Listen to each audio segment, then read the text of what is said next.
This is BoomerLife on CL650.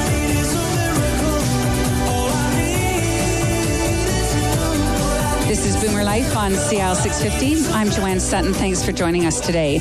We've been having a great conversation so far about some new programs and outreach services for the Alzheimer's Society of BC and how to better include the Chinese Canadian community. Our next guest is our resident expert and works directly with this initiative. We say hello and welcome to Wendy Wong. Thanks for joining us. Hi, thanks for having me. So Wendy, it's always great to be able to speak directly to some of the people who work with the Alzheimer's Society BC. And can you tell us a little bit about yourself and how you came to be part of this organization? Well, actually, I'm not new to the disease and also Alzheimer's Society. Actually, my mother was diagnosed with Alzheimer's 7 years ago. Okay. So she's now about 77 years old, and she is still living with my sister and me. Do you act as a caregiver for her as well then? Yeah. Oh, you do? I'm pretty much the primary caregiver. So I understand that you were born and raised in Hong Kong, immigrated to Vancouver with your family after graduating from high school, so you've been here for some time now. Prior to joining the Alzheimer's Society of BC, you spent a number of years with BC Children's Hospital Foundation as a philanthropy coordinator. Yes. Yes.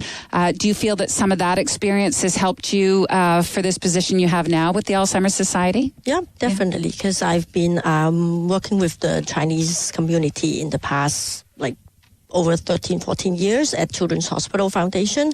That we build relationship with the community. We do a lot of fundraising activities, etc. So I've learned a lot from working at Children's Hospital Foundation. Well, it's excellent. You sound like the perfect person for this new initiative, I think. So we've been talking about the Chinese Canadian Community Initiative, and it's something that you work with as your role as a Senior Development Officer. So, Wendy, did you want to talk a little bit about what that job is and what it is that you actually do?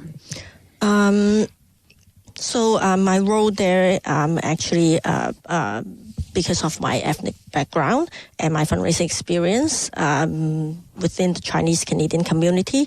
So my role here is to help connect the Chinese community between the society and the community.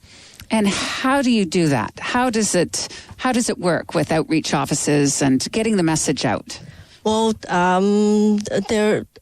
my role also split into two main areas. So one is that on the education side, raising more awareness in the community. So the other one is about building relationship within the community. So for the education side, so it's more about exposure, awareness. So we would do that through the Chinese media and also through different community groups, talking to people and reaching out to the community leaders. But on the other side, we also recruit community leaders to establish a Chinese advisory committee to help us to plan for the future, to help us to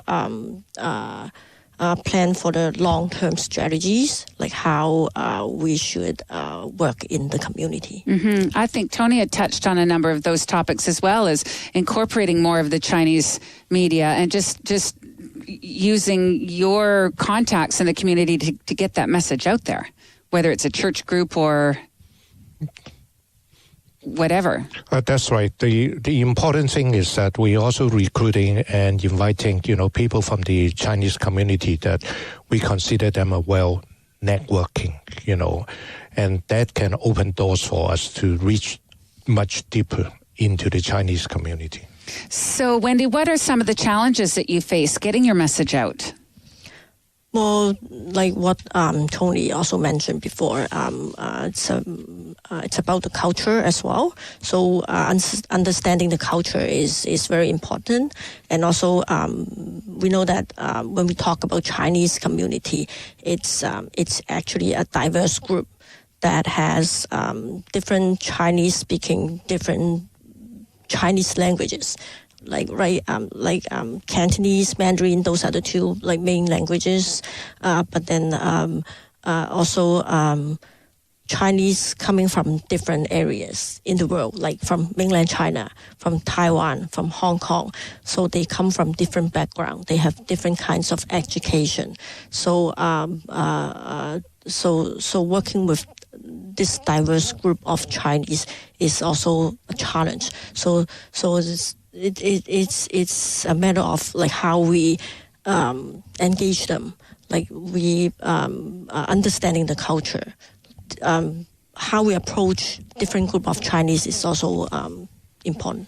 It's a much bigger scale than any one of us could really imagine. Now that you've put it into context that way. Yeah, because it's totally different. Like Tony and I come from Hong Kong. We have we know the culture, right? But then for the mainland Chinese, it's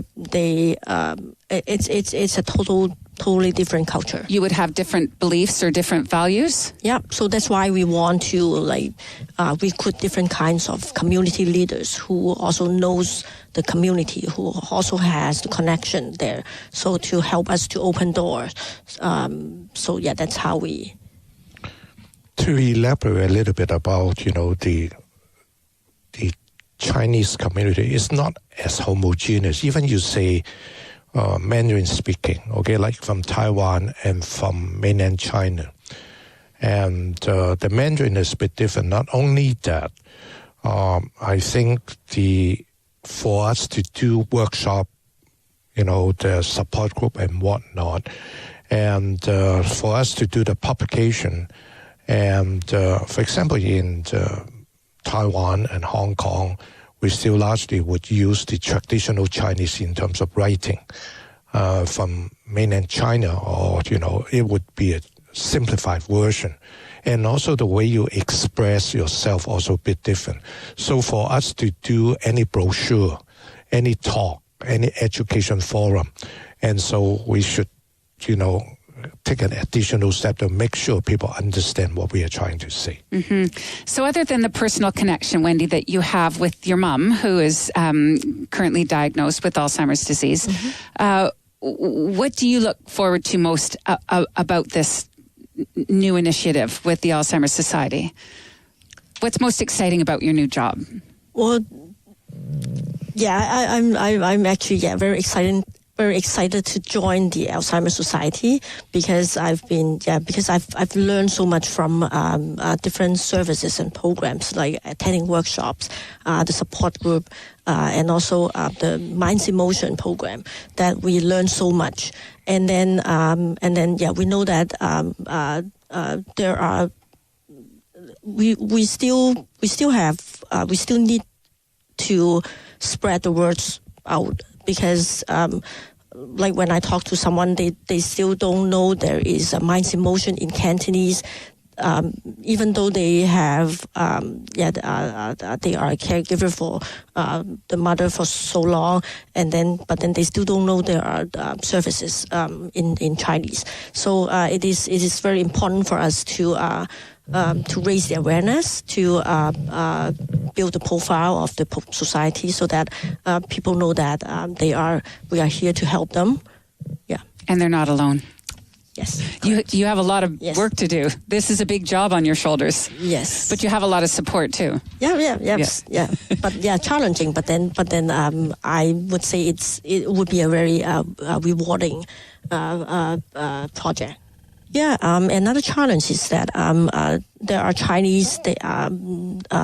Whether they are the first generation Chinese or the second generation Chinese, because somehow the parents, they don't understand English, but then the first generation Chinese, they understand Chinese, and they also understand English. But then for some other families, the second generation Chinese, they may not understand Chinese at all. They may understand, but they cannot speak Chinese. So it's another whole different situation. It's very complicated. Excellent. And you've got Tony on your team as well. Yes. So Maria Howard, can you share some final thoughts about this Chinese-Canadian initiative and the forward movement of the society as we roll into the new year in 2017? Thanks, Joanne. It is really exciting to have the opportunity to move forward to support a cultural group within our province that perhaps approaches health and supporting families in a different way due to a number of different reasons. And it's really exciting that the society can begin to tailor our services and build our relationships so that we can ensure that groups who are touched by dementia and are learning how to best support families, we can support that in the way that works the best for them. That's really exciting for us. Well, I wish you all the success in this program, and thanks for sharing your thoughts today.